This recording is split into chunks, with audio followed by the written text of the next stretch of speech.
Que mudanças a senhora percebeu ao longo da sua profissão, na ética do jornalismo brasileiros? Que mudanças? É. Foram muitas, né? Até porque a gente tem novos meios de comunicação, né?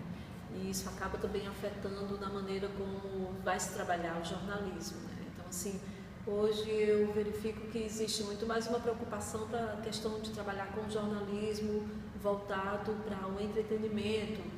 Também existe, por conta desse imediatismo, existe uma superficialidade, daí não vem o cuidado, como deve ser no momento em que você vai apurar uma notícia. Qual o papel do Código de Ética dos jornalistas brasileiros para o exercício da profissão? O Código de Ética, ele é um código onde vai dar um direcionamento para a gente, né? Mas eu acho que a ética não deve se resumir apenas a um código, né? A ética tem muito a ver com a nossa ética, a ética da nossa vida. E eu acredito que a partir do momento que você tem uma ética na maneira como você vive, como você se posiciona frente às coisas, frente à sociedade que você está inserido, e consequentemente você também acaba levando isso para a sua profissão. A ausência de um conselho de ética que fiscalize as atividades jornalísticas em nosso país precariza a nossa profissão? Eu acho que sim.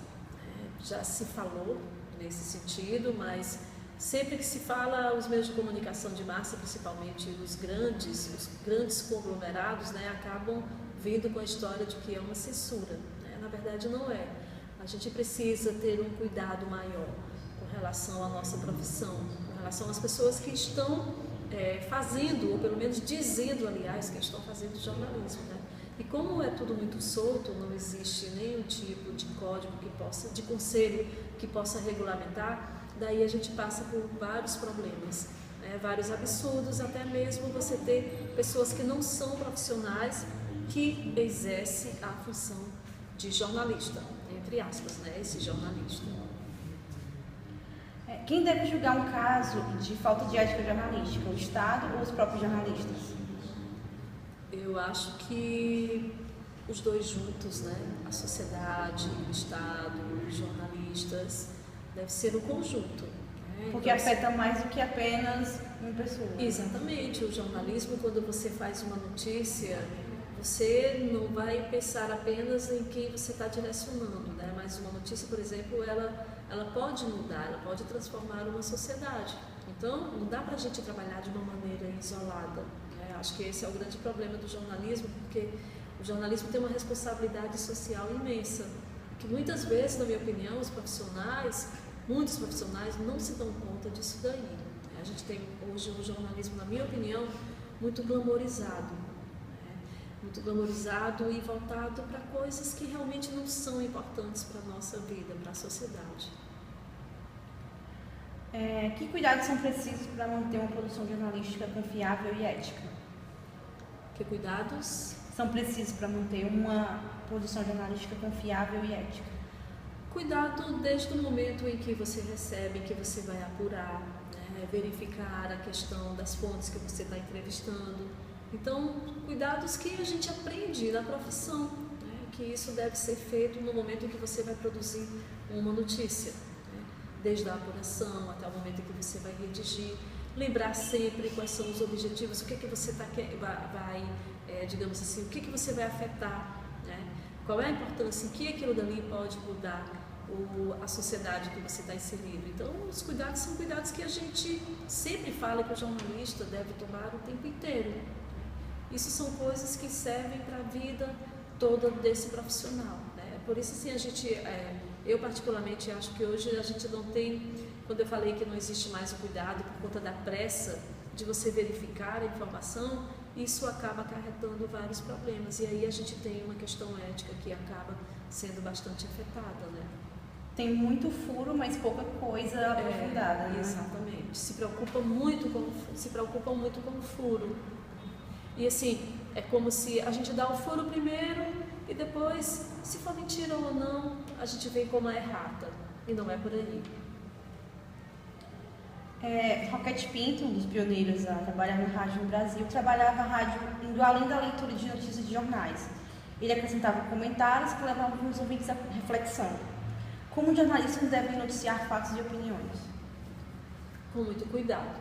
Eu costumo dizer que quando a gente trabalha com opinião, com comentários, você não vai dar uma opinião com base naquilo que você acha, naquilo que você pensa, mas o comentário ele precisa ter uma fundamentação, né? Você precisa ter um conhecimento daquilo que você vai falar, mostrar para o receptor de uma maneira geral as causas, as consequências daquilo dali.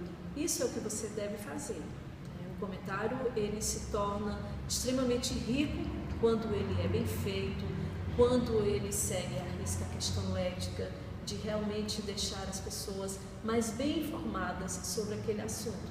Mas também ele pode se tornar muito perigoso, que é o que a gente tem na maioria, né? Pessoas que trabalham com comentários, mas muito mais voltado para assim, em cima do achismo.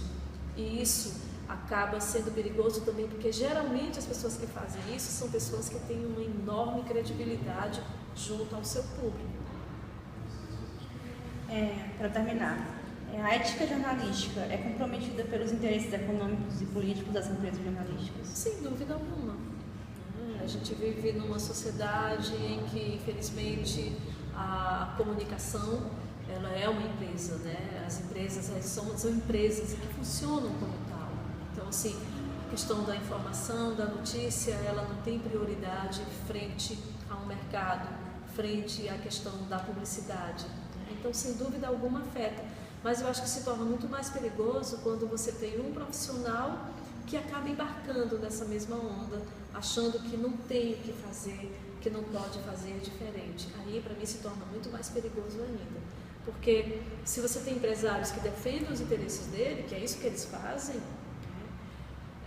vá lá. Mas quando você tem jornalistas que acabam também entrando nessa mesma onda, aí a situação se torna mais complicada. Eu sempre acredito que o jornalista ele pode questionar, né? Ou pelo menos ele tem o dever de, quando ele vai cobrir um fato, ele dizer realmente aquilo, narrar aquilo que ele viu. E às vezes a gente tem profissionais que por medo, né, e por achar que a empresa onde eles trabalham não vão cobrir do jeito que realmente aconteceu, eles já acabam fazendo a censura, né?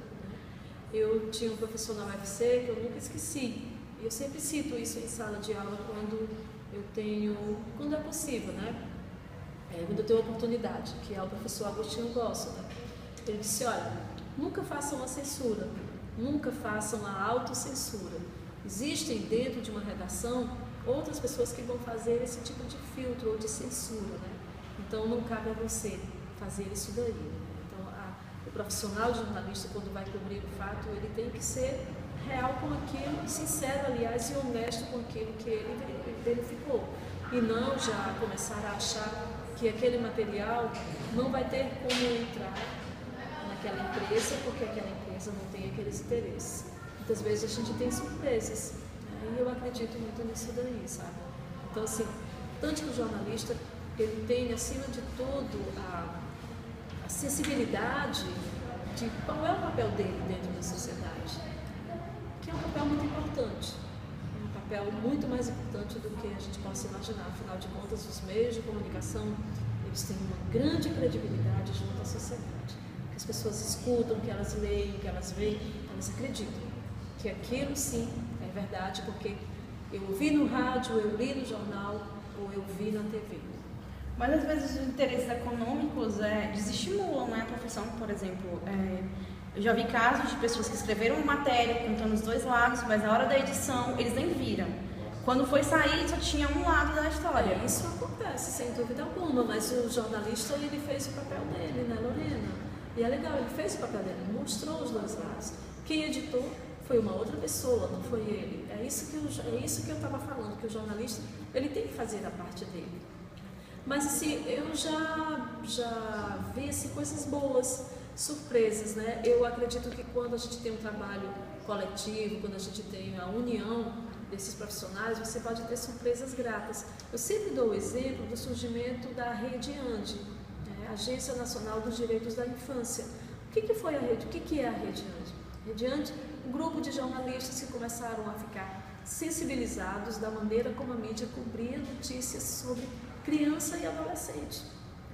E aí, assim, eles vêm questionando os termos que eram utilizados nas matérias quando se falava desse público. Né? Então, à medida que eles começaram a ficar sensíveis a isso daí, eles se uniram e começaram a dizer, olha, não pode ser dessa forma. Claro que a gente ainda não tem o jornalismo, quando vai tratar de assuntos crianças e adolescentes, que seja o ideal.